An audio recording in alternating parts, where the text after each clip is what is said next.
الشیطان الرجیم بسم اللہ الرحمن الرحیم رب اشرح لی صدری ویسر لی امری واحلل عقدۃ من لسانی یفقہوا قولی رب زدنی علما اللہم فقہنا فی الدین اللہم انفعنا بما علمتنا وعلمنا ما ينفعنا وزدنا علما۔ السلام علیکم ورحمۃ اللہ وبرکاتہ۔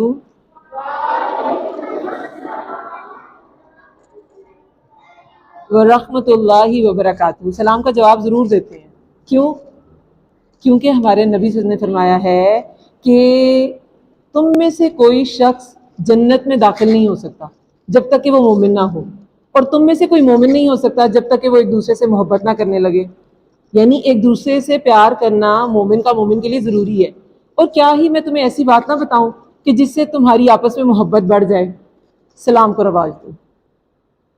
سلام کرنے سے آپس میں محبت بڑھتی ہے، تو سلام کا جواب ضرور دینا چاہیے اور سلام کرنی بھی ضرور چاہیے، ٹھیک ہے؟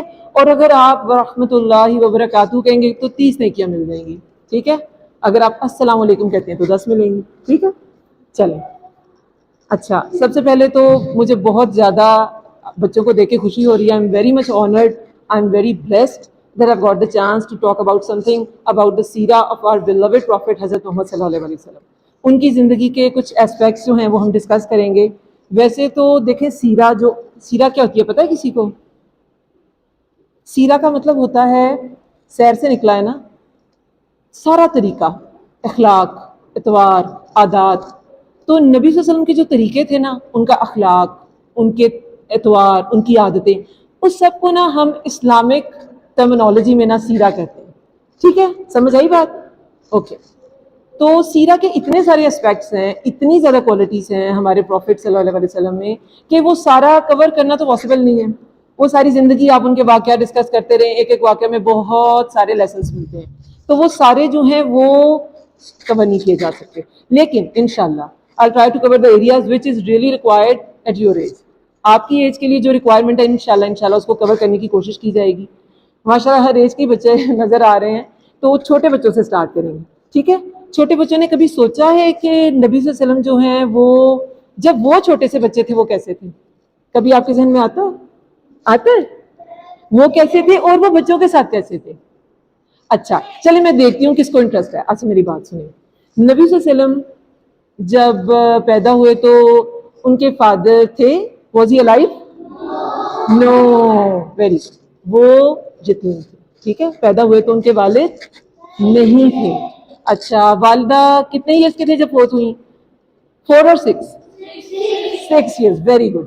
اور 8 ایئرس کے تھے تو پھر کون فوت ہو گئے؟ ایکسیلنٹ ایکسیلنٹ، ان کے شاباش، حضرت عبد المطلب۔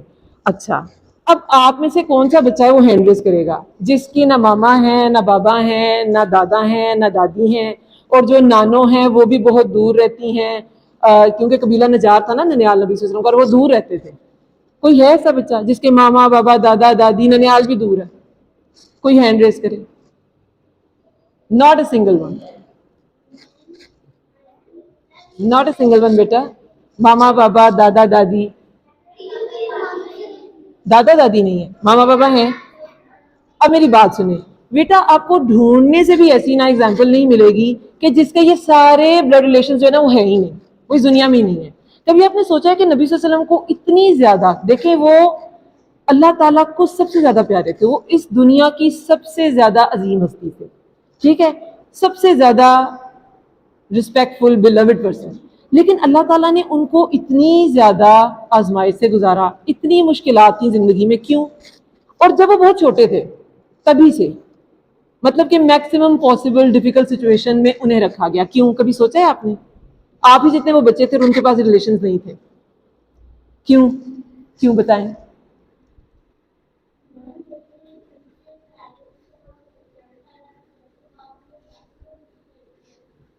ہاں چاچو نے ٹیک کیئر کی تھی، لیکن بیٹا پتہ ہے کیوں نہیں تھے؟ تاکہ ان کے جو فالوورز ہیں نا ان میں سے کبھی کوئی یہ نہ کہہ سکے کہ نبی صلی اللہ علیہ وسلم تو آئیڈیل سچویشن میں تھے، ان کو تو بہت بڑا سپورٹ سسٹم ملا، ان کو تو اللہ تعالیٰ کی تو سپورٹ تھی ہی، وہی الہی ان پہ آتی تھی، وہی نازل ہوتی تھی، انہیں قرآن ان پہ اترا، تو کوئی یہ نہ کہہ سکے کہ ہم کیسے فالو کریں۔ نبی صلی اللہ علیہ وسلم کو میکسیمم ڈیفیکلٹ سچویشن دی گئی کہ اگر وہ دین کا اتنا کام کر سکتے ہیں, وہ 23 سال میں اگر عرب کا نقشہ چینج کر سکتے ہیں, تو ہر انسان کر سکتا ہے, ان کا ہر فالوور کر سکتا ہے. سمجھ آئی بات؟ تو کوئی بھی پرابلم ان پرابلم سے بڑا نہیں ہوتا. آپ کو کوئی چیز نہیں ملی, آپ ماما سے ناراض ہو گئے یا پاپا سے ناراض ہو گئے, یا آپ نے گیجٹ کا ٹائم زیادہ چاہیے تھا کم مل گیا, یہ بہت مائنر چیزیں ہیں. ان کی وجہ سے آپ کا کام ڈسٹرب نہیں ہونا چاہیے. آپ کا کام کیا ہے؟ ہر ایج اور ہر سٹیج میں کام ڈفرینٹ ہوتے ہیں. آپ کا کام ہے ٹو گیٹ ایجوکیشن. آپ کی ایجوکیشن کسی بھی چھوٹی چھوٹی پرابلم سے متاثر نہیں ہونی چاہیے. ماما نے یہ چیز نہیں دیا, میں نے پڑھنا نہیں ہے, یہ کوئی ایکسکیوز ہی نہیں ہے. ٹھیک ہے, تو اب سے آپ نے کوئی ایکسکیوز نہیں دینا. ٹھیک ہے, کیونکہ ہمارے نبی صلی اللہ علیہ وسلم نے کبھی کوئی ایکسکیوز نہیں دیا. ٹھیک ہے, دیکھیں ان کی ساری زندگی کبھی ہمیں کوئی ایک ایسا واقعہ نہیں ملتا کہ انہوں نے کہا ہو کہ میں اتنے زیادہ محرومیوں میں پلا, میرے پاس تو یہ چیزیں ہی نہیں تھی. ایسا کبھی نہیں ہوا, انہوں نے کبھی نہیں کہا. وہ صبر اور شکر کا نمونہ تھے بچپن میں, جب وہ نبی نہیں تھے تب بھی, اور جب وہ بڑے تھے تب بھی. جب وہ چھوٹے تھے, آپ کو پتا ہے, جیسے اس بچے نے کہا کہ حضرت ابو طالب جو ہیں ان کے گھر میں پھر وہ ان کی اپبرنگنگ ہوئی. ٹھیک ہے, ان کے کون تھے؟ چچا.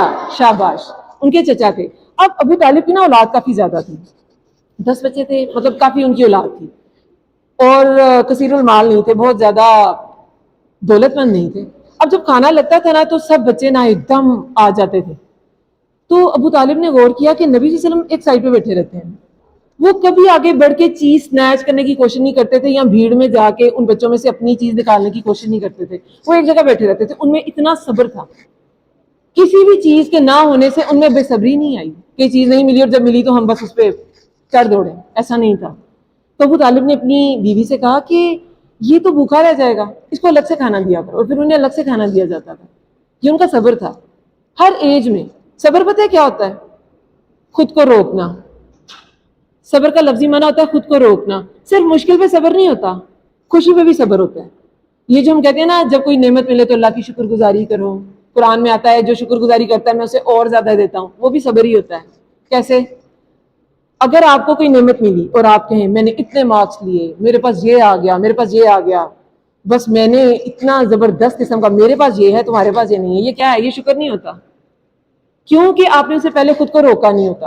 کوئی چیز ملی فوراً باتیں کرنا شروع کر دی. جو صبر کرتا ہے نا, جو خود کو روک لیتا ہے, وہ پھر کرتا ہے شکر. جب وہ خود کو روک لیتا ہے, اسے سمجھ آتی ہے یہ سب کچھ اللہ کی طرف سے تھا, تو وہ شکر کرتا ہے. اسی طرح جب کوئی مصیبت آتی ہے تو وہ مایوس نہیں ہوتا, یہ میرے ساتھ ہی کیوں ہو گیا, یہ میرے ساتھ ہی کیوں ہو گیا. نہیں, وہ کہتا ہے اللہ کی طرف سے ہے. خود کو روک لیتا ہے نا, تو وہ بھی سمجھ جاتا ہے یہ اللہ کی طرف سے, پھر وہ صبر کرتا ہے. شکر صبر کی ہی فارم ہے. تو نبی صلی اللہ علیہ وسلم کی ساری زندگی شکر اور صبر پر ہی تھی. بچپن میں بھی وہ صابر تھے, بڑے ہوئے تب بھی وہ صابر تھے. حضرت عائشہ رضی اللہ عنہا فرماتی ہیں, ان کی بیوی تھی, کہتی ہیں وہ اتنا قیام لمبا کرتے تھے, مطلب رات کی نماز اتنی لمبی پڑھتے تھے قیام اللیل, کہ ان کے پیر سوج جاتے تھے. تو میں کہتی تھی یا رسول اللہ صلی اللہ علیہ وسلم, آپ کی تو اللہ تعالیٰ نے اگلی پچھلی خطائیں معاف کر دی ہیں, آپ اتنی زیادہ مشقت کیوں کرتے ہیں, آپ اتنی زیادہ عبادت کیوں کرتے ہیں؟ تو پتہ انہوں نے کیا کہا, کیا میں اللہ کا شکر گزار بندہ نہ بنوں؟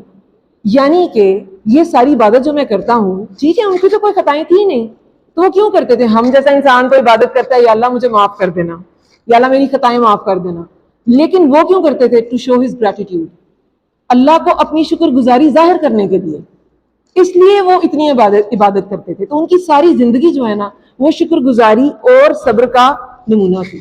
ٹھیک ہے, پھر جب وہ بڑے ہوئے تو وہ بچوں کے ساتھ کیسے تھے؟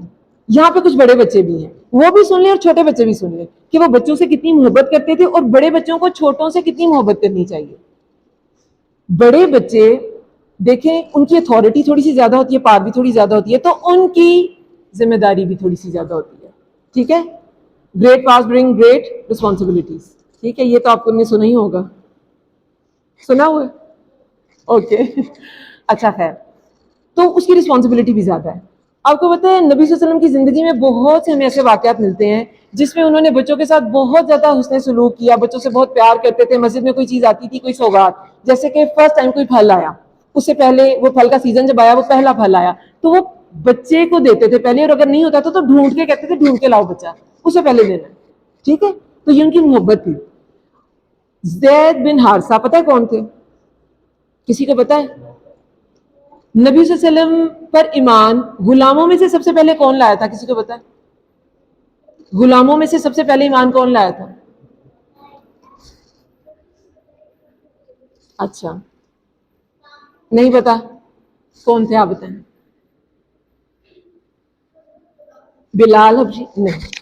اچھا میں بتاتی ہوں، یہ زید بن حارثہ تھے، اور یہ واحد صحابی ہیں جن کا نام قرآن میں ہے زید. ٹھیک ہے، آپ کو پتا ہے یہ 8 سال کے تھے. یہ 8 سال کے تھے تقریباً. تو ان کو نہ پہلے ایسے ہوتا تھا، قافلے جاتے تھے نا تو راستے میں قافلوں کو لوٹ لیا جاتا تھا، عرب میں ایسے ہوتا تھا. اب اس میں جو بچے ہوتے تھے نا ان کو بھی لے لیتے تھے، وہ قید کر لیتے تھے، اور ان بچوں کو پھر بازار میں بیچ دیا جاتا تھا. اب مکہ کے قریب جو بازار لگتا تھا نا، اوکاز اس کا نام تھا، وہاں پہ ان کو بیچ دیا گیا. زید بن حارثہ کو، یہ 8 ایئرس کے تھے. ٹھیک ہے، بیچ دیا گیا. پھر وہاں سے حکیم بن حزام، یہ نبی صلی اللہ علیہ وسلم کے فرینڈ تھے بہت پرانے، ان کے پاس گئے. ان کی پھپھو تھی حضرت خدیجہ رضی اللہ عنہا.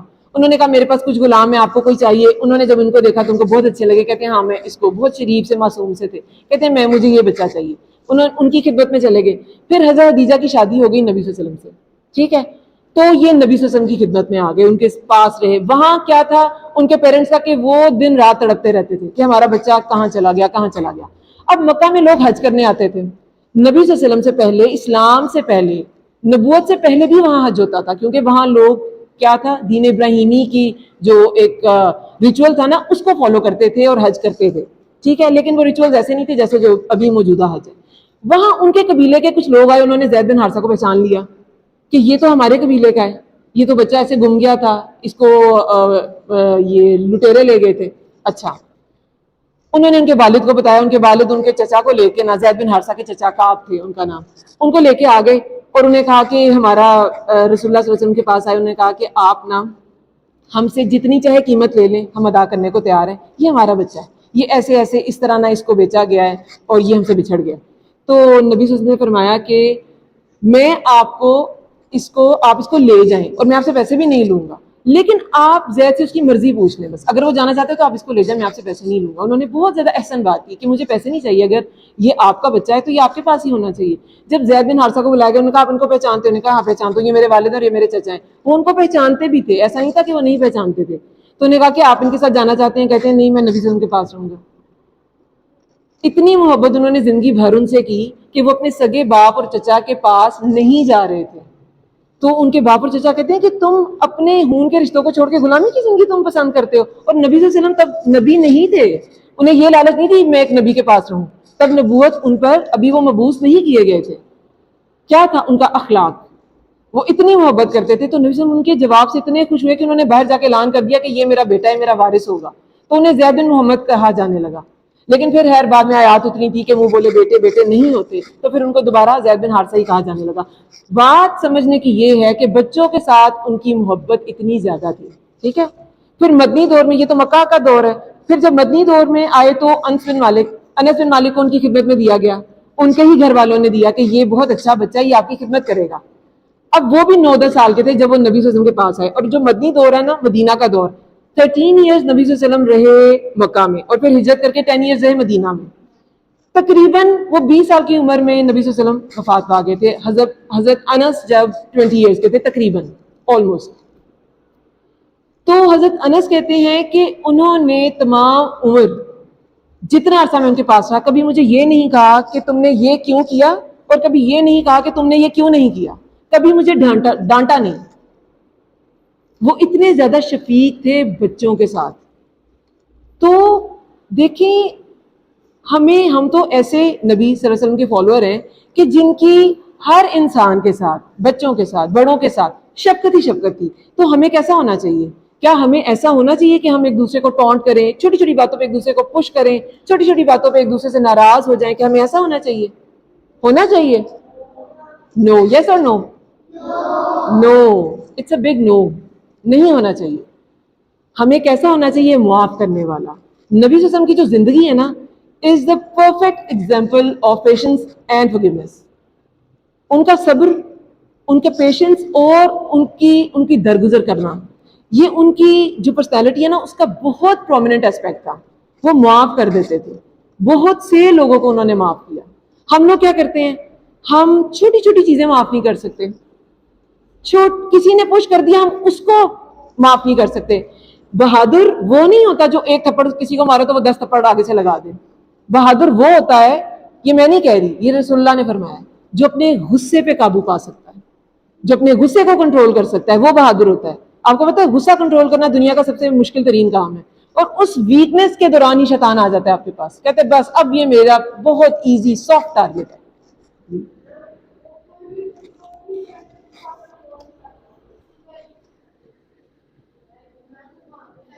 ہاں بالکل، ہم آؤٹ آف کنٹرول ہو جاتے ہیں، ہم صبر ہی نہیں کرتے۔ آپ کو پتا ہے نبی صلی اللہ علیہ وسلم نے فرمایا ہے کہ 4 چیزیں جس میں ہیں وہ منافق ہے، اور ایک روایت میں آتا ہے کہ خواہ وہ نمازی بھی ہو، روزے دار بھی ہو، روزے بھی رکھتا ہو، پھر بھی وہ منافق ہے۔ منافق کون تھے؟ جو اوپر سے اسلام شو کرتے تھے مسلم ہے، لیکن دل سے وہ اسلام کو ناپسند کرتے تھے، وہ تھے منافق۔ اور یہ جو منافق ہے نا، جہنم کے درجے ہیں، یہ سب سے نچلے درجے میں ہوں گے منافق، سب سے نچلے درجے میں، حاویہ، کافروں سے بھی نیچے، اتنے سخت گناہ گار لوگ ہوتے ہیں منافق۔ تو 4 چیزیں ایسی ہیں جس میں ہیں تو وہ منافق ہے۔ وہ کیا ہے؟ بات کرے تو جھوٹ بولے، یہ منافق کی صفت ہے، بات کرے تو جھوٹ بولے، وعدہ کرے تو توڑ دے، امانت رکھو تو خیانت کرے، اور جب جھگڑا ہو تو گالی گلوچ پہ اتر آئے۔ اب یہ چیزیں ایک مومن میں نہیں ہونی چاہیے کہ آپ جھگڑا کریں تو گالی گلوچ پہ اتر آئیں۔ بات تمیز کے ساتھ سمجھائیں، جب بھی کریں بات مینرز کے ساتھ، ایٹیکیٹس کے ساتھ۔ نبی صلی اللہ علیہ وسلم نے کیا فرمایا ہے؟ ایک مسلمان وہ ہے جس کی زبان اور ہاتھ سے دوسرے مسلمان محفوظ رہیں۔ نبی صلی اللہ علیہ وسلم نے فرمایا کہ اگر تم غیبت، بیک بائٹنگ کسی کی کرنا چاہتے ہو نا، تو اپنی ماں کی کرو، کیونکہ وہ تمہاری نیکیوں کی سب سے زیادہ حقدار ہے۔ کیونکہ جس کی آپ غیبت کریں گے، بیک بائٹنگ کریں گے، آپ کے سارے گناہ اس کے کھاتے میں، سوری آپ کے سارے نیکیاں اس کے کھاتے میں۔ کوئی چاہتا ہے کہ آپ کی نیکیاں جو اتنی محنت انسان کرتا ہے، دل نہیں چاہ رہا، پھر بھی آپ نے ماما کو یا کسی کو اٹھ کے پانی پلایا یا کسی کا کام کر دیا، مشکل سے کیا، اور وہ کسی کے کھاتے میں چلی جائے؟ چاہتا ہے کوئی ایسے؟ یس اور نو؟ نو، نہیں چاہتا۔ نیکیاں جو ہے نا وہ کرنی آسان ہے، سنبھالنی بہت مشکل ہے۔ اگر آپ نیکیاں کر رہے ہیں اور آپ ساتھ ساتھ ان کو ضائع بھی کر رہے ہیں، تو وہ ایسے ہے جیسے آپ کسی نہ پھٹے ہوئے بیگ کے اندر چیزیں ڈال رہے ہیں، وہ اس میں اسٹے ہی نہیں کریں گی۔ اگر آپ نے نیکی کرنی ہے تو اس کو سیکیور بھی کرنا ہے۔ نیکی کرنا is not a difficult thing, it's not a big deal, لیکن اس کو سیکیور کرنا از اے بگ ڈیل، اس کو سنبھال کے رکھنا از اے بگ ڈیل۔ آپ نے نیکی کی، کسی کو کوئی چیز دے دی، کسی نے آپ سے پینسل بورو کی یا کوئی چیز بورو کی، اور آپ نے اسے جتا دیا، میں نے تمہیں تب وہ پینسل دی، میں نے تمہیں تب وہ نوٹ بک دی، میں آپ کی نیکی ضائع۔ احسان اگر جتا دیا، نیکی کر کے بتا دی، تو وہ بالکل زیرو ہو جاتی ہے۔ ان سب چیزوں سے ہم نے بچنا ہے۔ جی بیٹا آپ کچھ کہنا چاہتے ہیں؟ نیکی کر دریا میں ڈال، ایگزیکٹلی، نیکی کر دریا میں ڈال۔ جو نیکی انسان لوگوں سے صلے کے لیے کرتا ہے نا، وہ ایکچولی نیکی نہیں ہوتی، کیونکہ نیکی صرف اللہ کے لیے کی جاتی ہے۔ جو عمل اللہ کے علاوہ کسی کے لیے کیا جاتا ہے وہ ویسے ہی ضائع ہو جاتا ہے۔ ریاکاری سے کیا گیا عمل، ریاکاری ہوتی ہے دکھاوا، اس سے کیا گیا عمل ضائع ہے۔ ریاکاری کو اللہ کے نبی نے شرک اصغر کہا ہے، چھوٹا شرک، کیونکہ جو اللہ کے لیے کرنا تھا آپ نے کسی انسان کے لیے کر دیا، تو یہ چھوٹا شرک ہے۔ تو مسلمان چھوٹا سا بھی شرک کرتا ہے نہیں کرتا۔ مسلمان اللہ کی طرف سبمٹڈ ہوتا ہے۔ اسلام کا مطلب ہے ٹوٹل سبمیشن، آپ نے ساری کی ساری سبمیشن اپنے رب کو دی۔ اچھا، نبی صلی اللہ علیہ وسلم نے کیا فرمایا؟ انہوں نے کہا ہے کہ 4 چیزیں جس میں ہیں نا، وہ دنیا میں ہر چیز اس سے لے لی جائے، دنیا کی ہر چیز اسے چھن جائے تو کوئی غم نہیں۔ وہ کیا ہے؟ راست باز گفتگو۔ اب یہ بالکل منافقوں کے اپوزٹ صفات ہیں، راست باز گفتگو یعنی کہ سچی بات۔ اس کی آپ کو کبھی کبھی قیمت پے کرنی پڑتی ہے، آپ کو اس کا نقصان ہو جاتا ہے، لیکن اللہ کے نبی نے کہہ دیا اگر چیزیں سب چلی بھی جائیں تو کوئی بات نہیں، بولنا سچ ہے۔ اور آپ الحمدللہ بلیسڈ ہیں، آپ اگر ٹیچر سے سچ بولیں گے یا پیرنٹس سے، وہ آپ کو کچھ نہیں کہیں گے۔ ہر ایک کو ایسے ٹیچرز اور ایسے پیرنٹس نہیں ملتے۔ آپ سچ بول دیں، پھر اس بچے کی کریڈیبلٹی ہوتی ہے، یہ بچہ جھوٹ نہیں بولتا، راست باز گفتگو۔ پھر دوسرا کیا ہے، وہ جو منافق میں نہیں تھا، امانت کی نگہداشت، یعنی کہ امانت کو سیکیور کر کے رکھنا۔ امانت کو سیکیور کرنا کیا ہوتا ہے؟ یہ نہیں ہوتا امانت کو سیکیور کرنا کہ بس کوئی چیز رکھی، وہ پینسل اگر اتنی تھی تو اتنی ہی واپس کرنی ہے، اسے چھوٹی صرف چیز جو ہے نا، کسی کے پاس چیز رکھوانا ہے۔ نبی صلی اللہ علیہ وسلم کیا تھے؟ صادق اور امین، شاباش۔ تو امانت، کسی نے چیز رکھوائی، اس کو ایز اٹ از لوٹائی، وہ بھی امانت ہے، لیکن صرف وہی امانت نہیں ہے۔ امانت میں بہت سی چیزیں آتی ہیں، کسی نے آپ کو سیکرٹ بتایا، وہ بھی امانت ہے، اور آپ نے وہ ڈسکلوز کر دیا تو وہ آپ نے امانت میں خیانت کی ہے۔ اگر آپ کو آپ کے پیرنٹس نے، آپ کے کسی سینئر نے یا آپ کی ٹیچر نے آپ کو کوئی رسپانسبلٹی دی، وہ بھی امانت ہے۔ آپ کو کہا یہاں کھڑے ہو کے آپ نے نا ڈیوٹی دینی ہے، اور آپ نے 5 منٹ دی اور باقی پورا پیریڈ آپ ادھر ادھر پھرتے رہے، تو وہ امانت پہ خیانت ہے۔ یہ سب ذمہ داریاں ساری، راز کوئی مشورہ آپ سے لیتا ہے اور آپ اسے نقصان والا مشورہ دیتے ہیں، وہ بھی خیانت ہے۔ یہ سب چیزیں مومن میں نہیں ہوتی۔ جب آپ پیپر دے رہے ہوتے ہیں، آپ ٹیسٹ دے رہے ہوتے ہیں، وہ بھی امانت ہوتی ہے، آپ کسی سے نہیں پوچھیں گے۔ جب آپ کو یہ عادت پڑ جائے گی نا کہ آپ نے کسی سے نہیں پوچھنا، تو پھر آپ اپنے اوپر رلائے کریں گے، اپنے اوپر بھروسہ کریں گے اور آپ ایکسل کریں گے۔ شروع میں چاہے مشکلات ہو، نمبر تھوڑے سے کم آ جائیں، کیا فرق پڑتا ہے؟ الٹیمیٹلی سکسیس ہوگی آپ کو۔ تو 4 چیزیں ہوں تو دنیا چلی بھی جائے تو کوئی غم نہیں۔ ایک ہے راست باز گفتگو، ایک ہے امانت کی نگہداشت، تیسری کیا ہے؟ حسن اخلاق۔ آپ کے مینرز اچھے ہونا، آپ کا دوسروں سے اچھی طرح بات کرنا۔ نبی صلی اللہ علیہ وسلم نے فرمایا ہے کہ میزان میں حسن اخلاق سے بھاری کوئی چیز نہیں۔ ایک روایت میں آتا ہے کہ زمین و آسمان اگر ایک پلڑے میں رکھ دیے جائیں نا، زمین و آسمان، کتنا وزن ہوگا؟ زمین و آسمان تو، اور دوسرے پلڑے میں حسن اخلاق ہو تو وہ بھاری ہوگا۔ آپ کا ہفتے میں 1-2 بار نیکی کر لینا، اس سے بہت زیادہ بہتر یہ ہے کہ آپ کے جو ڈیلی جو آپ کی ڈیلنگز ہے نا، آپ کی جو بات چیت ہے، وہ آپ کی مینرز والی ہو، ایٹیکیٹس والی ہو، وہ منافق والی نہ ہو، وہ مومن والی ہو۔ ٹھیک ہے؟ تو حسن اخلاق۔ اور چوتھی ہے پاکیزہ کھانا، جنک فوڈ کو اوائڈ کریں۔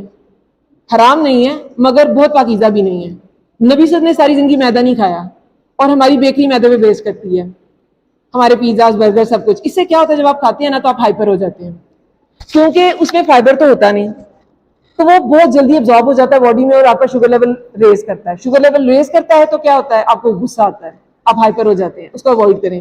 یہ جب آپ پاکیزہ کھانا کھائیں گے نا تو آپ کی نیچر جو ہے نا وہ خود بخود ماڈریٹ ہو جائے گی، آپ کی عادتیں، آپ کا ٹیمپرمنٹ خود بخود ماڈریٹ ہو جائے گا۔ ٹھیک ہے؟ تو کیا کرنا ہے؟ ان سب چیزوں کو فالو کریں گے اور دوسروں کو اپنے ہاتھ اور زبان سے محفوظ رکھیں گے۔ بیٹا کوشش ضرور کرنی ہے، زندگی کوشش کا نام ہے۔ نبی صلی اللہ علیہ وسلم نے کبھی، آپ کو پتا ہے ساری زندگی میں نبی صلی اللہ علیہ وسلم کے 17 بار ان پر قاتلانہ حملے ہوئے، یہ ایک معجزہ ہے۔ کوئی انسان ہسٹری کا ایسا ہے جسے 17 ٹائمز کل کرنے کی کوشش کی گئی لیکن اسے کوئی مار نہیں سکا، کیونکہ اللہ کا حکم نہیں تھا۔ لیکن انہوں نے کبھی کسی سے اپنی ذات کے لیے بدلہ نہیں لیا۔ جتنی غزوات ہوئی، جنگیں ہوئی، وہ اسلام کے نام پہ ہوئی، اپنی ذات کے لیے بدلہ نہیں لیا۔ اتنے واقعات ملتے ہیں کہ اگر میں اس کو اسکروٹینائز کرنا چاہوں تو میں کر نہیں سکوں گی۔ نبی صلی اللہ علیہ وسلم کے چچا جو تھے حضرت حمزہ رضی اللہ عنہ، ان کے رضائی بھائی بھی تھے، چچا بھی تھے۔ تو وہ غزوہ احد میں بہت بہادر تھے۔ غزوہ احد میں انہیں وحشی بن حرب، ایک غلام تھا، اس نے شہید کیا تھا۔ اور کیا کس کے کہنے پہ تھا؟ اس کا آقا تھا وحشی بن حرب کا نام ابو دسمہ، اس کی کنیت تھی ان کی، ابو دسمہ وحشی بن حرب۔ ان کا جو مالک تھا جبیر بن مطعم، ان کے چچا کو حضرت حمزہ نے بدر میں مار دیا تھا۔ تو انہوں نے کہا کہ اگر تم، احد کی جب جنگ ہونے لگی، انہوں نے کہا کہ وحشی اگر تم ان کو قتل کر دو گے نا تو میں تمہیں آزاد کر دوں گا۔ اور وحشی جو تھا نا وہ اپنی غلامی سے بہت تنگ تھا، تو انہوں نے کہا ٹھیک ہے۔ اس کی اپنی کوئی دشمنی نہیں تھی حضرت حمزہ رضی اللہ عنہ سے، وہ نیزے باز تھے، بہت ایکسپرٹ قسم کے۔ تو انہوں نے غزوہ احد میں ان کو شہید کر دیا، شہید کر دیا، اپنے خیمے میں جا کے بیٹھ گئے، کیونکہ انہیں ویسے جنگ سے کوئی لینا دینا نہیں تھا، انہوں نے تو اپنی آزادی چاہیے تھی۔ ٹھیک ہے، انہیں شہید کر دیا مطعم بن جبیر کے کہنے پہ۔ اور پھر ہند بنت عقبہ نے کیا کیا؟ یہ ابو سفیان کی بیوی تھی، انہوں نے ان کا ناک کان جو بھی ہے کاٹ دی، بہت سے مومنوں کے کاٹے گئے تھے، نعوذ باللہ، اللہ تعالیٰ رحم فرمائے، تو کاٹے، ان کا پیٹ بھی چاک کر دیا، بہت سے مومنوں کے کیا، حضرت حمزہ کا بھی کیا، اور ان کا وہ جو کلیجہ تھا وہ نکال کے اس کو چبانے کی کوشش کی لیکن اسے کھایا نہیں گیا تو اسے تھوک دیا۔ اتنی بدسلوکی، آپ کو پتہ ہے اسلام میں دشمن کے ساتھ بھی جائز نہیں ہے۔ آپ دشمن کی بھی، جو اس کی لاش ہے، اس کو آپ اس طرح کی کوئی حرکت نہیں اس کے ساتھ کر سکتے۔ آپ جنگ میں بھی کسی بوڑھے کو، کسی عورت کو، کسی بچے کو، کافروں کے، دشمنوں کے بچوں کو، عورتوں کو، بوڑھوں کو، ان کی عبادت گاہوں کو آپ نقصان نہیں پہنچا سکتے، اسلام تو یہ کہتا ہے۔ لیکن مسلمانوں کے ساتھ ایسا ہوا۔ اچھا، اب فتح مکہ والے دن یہ تینوں، مطعم بن جبیر، ہند بنت عقبہ جس نے مسئلہ کیا تھا لاش کا، اور وحشی بن حرب، یہ تینوں مسلمان ہوئے۔ اور وحشی بن حرب جو تھا وہ تو اتنا زیادہ خوفزدہ تھا کہ میں نے اتنا برا، اور کہتے ہیں جب انہوں نے قتل کر دیا تو میرا دل بے چین رہتا تھا کہ جب وہ سامنے آئے تو انہوں نے پہلے کلمہ پڑھ لیا کہ میں محفوظ ہو جاؤں، میں ورنہ میں کیا منہ دکھاؤں گا. انہوں نے پڑھ لیا اشہد ان لا الہ الا اللہ واشہد ان محمد رسول اللہ. انہوں نے پڑھ لیا. انہوں نے کہا میں ابو دسمہ وحشی بن حرب ہوں. تو پھر انہوں نے کہا تم نے میرے چچا کو کیسے شہید کیا؟ انہوں نے ساری اپنی ٹیکنیک بتائی. تو انہوں نے کہا تم میری نظروں سے دور ہو جاؤ، میرے سامنے نہ آنا. لیکن اسے کوئی بدلہ نہیں لیا اور پھر وہ اسلام کے سپہ سالار بنے. انہوں نے بہت بڑے دشمن کو مارا تھا، مسلمہ کذاب کو. کذاب ہوتا ہے، کاذب ہوتا ہے جھوٹا، کذاب ہوتا ہے اس کی ایگزیجریٹڈ فارم، بہت ہی جھوٹا. اس نے نبوت کا دعویٰ کیا تھا، اس سے جھوٹا دعویٰ ہو ہی نہیں سکتا دنیا میں. نبوت کا دعویٰ کیا تھا تو اس لیے اسے مسلمہ کذاب کہتے ہیں. اس کو مارا تھا وحشی بن حرب نے. یہ کیا ہے؟ جب آپ اتنی بڑی بڑی چیزیں معاف کرتے ہو نا تو اس کے بہت بڑے بڑے فائدے بھی ہوتے ہیں. جتنی بڑی معافی آپ دیتے ہیں، جتنا بڑا آپ صبر کرتے ہیں، اتنا بڑا رزلٹ بھی ملتا ہے آپ کو. لیکن ہم معاف کرتے ہی نہیں ہیں. ہم تو کوئی ریزر اٹھا کے لے جائے اس کو معاف نہیں کر سکتے. ہمیں کوئی ذرا سا غلطی سے پش کر دیں ہم اس کو معاف نہیں کر سکتے. ہم کوئی ایک ورڈ برا کہیں اس کو 10 سنا کے چھوڑتے ہیں. یہ مومن ایسا نہیں ہوتا. اسلام ہمیں ایسا نہیں سکھاتا، اخلاق نبی ہمیں ایسا نہیں سکھاتے.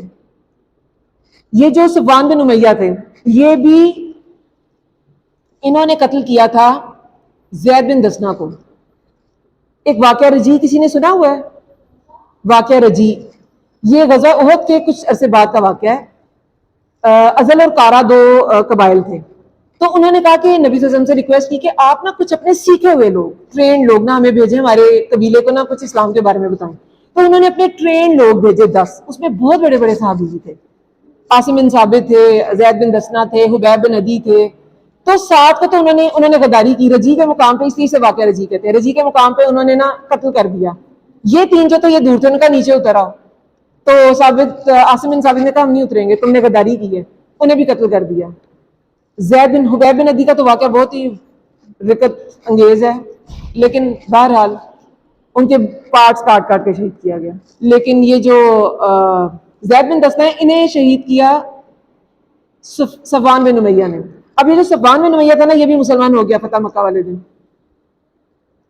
اور اسی مہینے میں ایک دوسرا واقعہ بھی تھا، اس میں 70 صحابہ کو ایسے دھوکے سے مارا گیا. بہت دکھ تھا نبی صلی اللہ علیہ وسلم کو اس چیز کا. لیکن جب فتح مکہ پہ وہ بھی آگے اسلام قبول کرنے، تو نبی صلی اللہ علیہ وسلم نے کیا کیا؟ اس کو بھی معاف کر دیا. 100 اونٹ دیے، پھر 100 اور دیے، پھر 100 اور دیے، 300 اونٹ دیے. یہ صفوان بن امیہ کو. ہم جیسا کوئی ہوتا کہتے ہیں اس کو باہر جا کے نہ لٹکا دو. کیوں؟ کیونکہ شاید اس کا ایمان اتنا زیادہ اسٹرانگ نہ ہو، اس کو تھوڑا مال ملے، یہ کہے کہ اسلام سے مجھے فائدے بھی ملیں گے، یہ تھوڑا اسٹرانگ ہو جائے. اپنی جو تکلیفیں تھیں نبی صلی اللہ علیہ وسلم نے سائڈ پہ رکھ دی.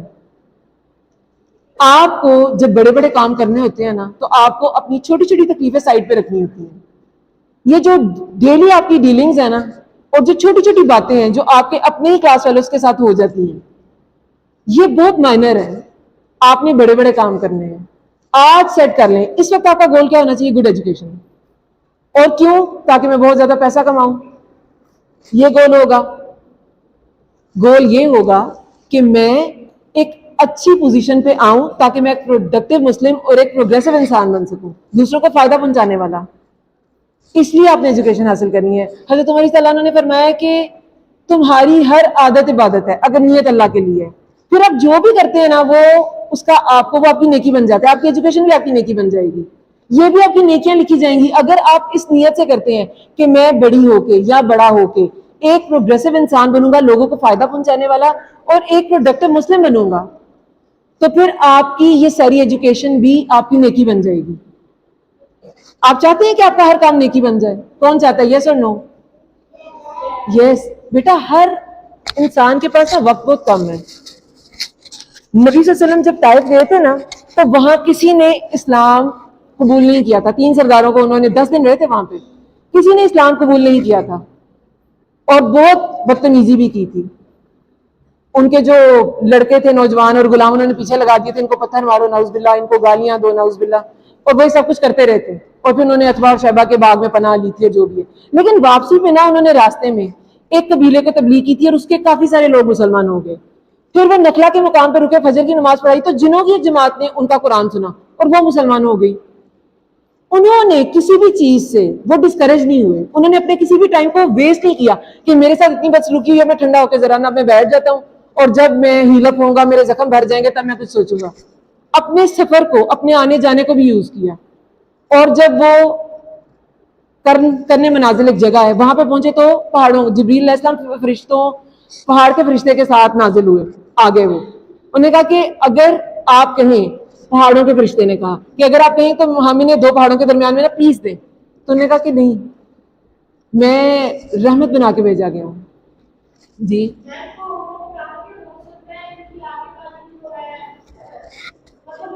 ہاں, ان کی اگلی نسل میں سے, شاباش, ان کی اگلی نسل میں سے کچھ مسلمان ہو جائیں.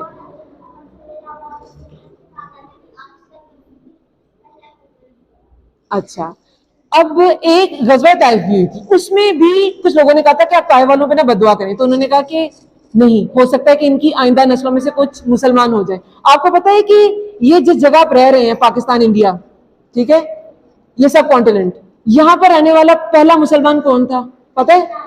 کون؟ نہیں بیٹا, وہ دنیا میں آنے والے پہلے انسان تھے, محمد بن قاسم. وہ کون تھے؟ وہ سقفی تھے, طائف کے تھے. آپ اس جگہ پہ بیٹھے ہیں اور یہاں پر اسلام آیا, وہ ایک سقفی کی وجہ سے آیا, کیونکہ ان طائف والوں کو دو پہاڑوں کے درمیان میں پیسا نہیں تھا گیا, ان طائف والوں کو معاف کیا گیا تھا, ان پہ نبی صلی اللہ علیہ وسلم نے بدعا نہیں کی تھی. معاف کرنے سے بہت بڑے بڑے ریزلٹس ملتے ہیں, مگر تھوڑا سا انتظار کرنا پڑتا ہے, تو ہمیں وہ تھوڑا سا انتظار کرنا ہے. ٹھیک ہے, نبی صلی اللہ علیہ وسلم کی زندگی بیٹا بھری ہوئی ہے, یہ واقعات آپ سناتے رہیں گے ہم, تو وہ اینڈ ہی نہیں ہوگا. ٹھیک ہے, تو سیکھنے کی بات یہ ہے کہ معافی, درگزر, اگنور کرنا, بیک بائٹنگ نہ کرنا, برداشت کرنا. مومن کی تعظیم مومن پہ فرض ہے, مومن پہ صرف سامنے رسپیکٹ کرنا فرض نہیں ہے. کوئی پیچھے بھی کوئی بات کرتا ہے نا, کسی کی بیک بائٹنگ کرتا ہے, غیبت کرتا ہے, تو کیا کرنا چاہیے؟ اس کی تعریف کریں کہ اس میں یہ کیونکہ ہر انسان میں کوالٹیز ہوتی ہیں, خیر بھی ہوتا ہے, شر بھی ہوتا ہے, تو اس کی کوالٹیز بیان کریں. ٹھیک ہے, اس کی کوالٹیز بیان کریں, یا کم از کم کہ اس ٹاپک کو بند کر دیں, بیک بائٹنگ نہیں کرتے. اس سے کیا ہوگا؟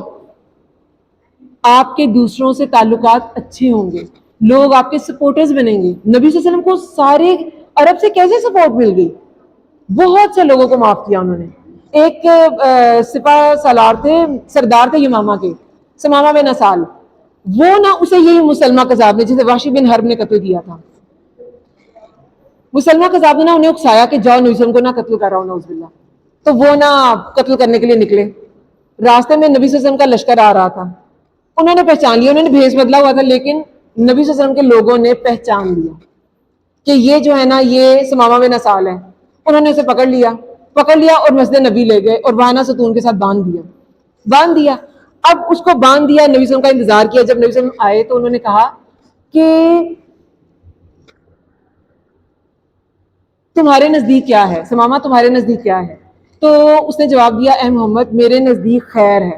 اگر قتل کرو گے, یعنی مجھے اگر قتل کر دو گے تو قصاص والے کو قتل کرو گے, یعنی کہ قصاص ہوتا ہے جان کا بدلہ جان, کوئی عزت کاٹا ہے تو اس کا بدلہ وہ عزت کاٹ دیا جائے, یہ رول ہے. ٹھیک ہے, تو کہتے ہیں تو تم ایک قصاص والے کو قتل کرو گے, یعنی کہ آپ لوگوں کا بھی کوئی پھر ایک مرے گا.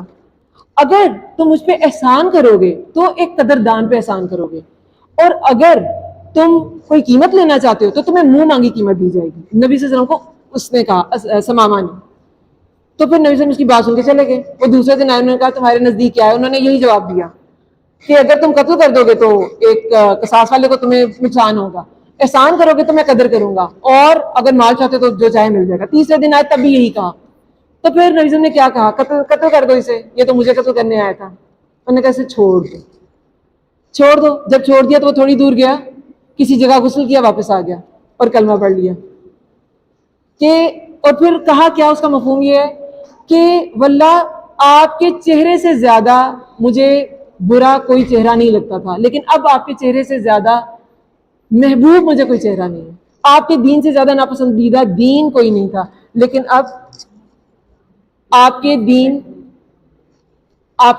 لیکن اب آپ کے دین سے زیادہ پسندیدہ دین میرے لیے کوئی نہیں ہے. ٹھیک ہے, چلیں. تو اس سے کیا پتا چلا؟ نبی صلی اللہ علیہ وسلم کی معافی کی وجہ سے, یہ اتنا بڑا سردار تھا, یہ مکہ کو آپ کو پتا گندم پرووائڈ کرتا تھا. جب اس نے اسلام قبول کر لیا تو مکہ والے سے باتیں کرتے تھے. تو اس نے کہا ٹھیک ہے تم مجھے باتیں کر رہے ہو, میں تم لوگوں کو نا اب گندم نہیں دوں گا. اور گندم جو ہے نا وہ ایک امپورٹڈ پروڈکٹ تھی, پاکستان میں تو اگتی ہے نا, وہاں نہیں اگتی تھی, وہاں جو اگتا تھا گندم نہیں ہوتی تھی.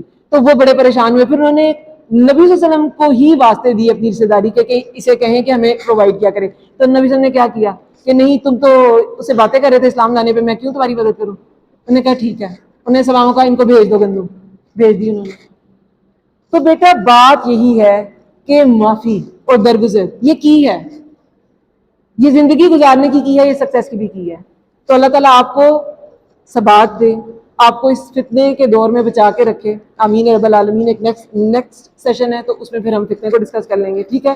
جزاکم اللہ خیر. سبحانک اللہم و بحمدک نشہد ان لا الہ الا انت نستغفرک ونتوب الیک. السلام علیکم ورحمۃ اللہ وبرکاتہ.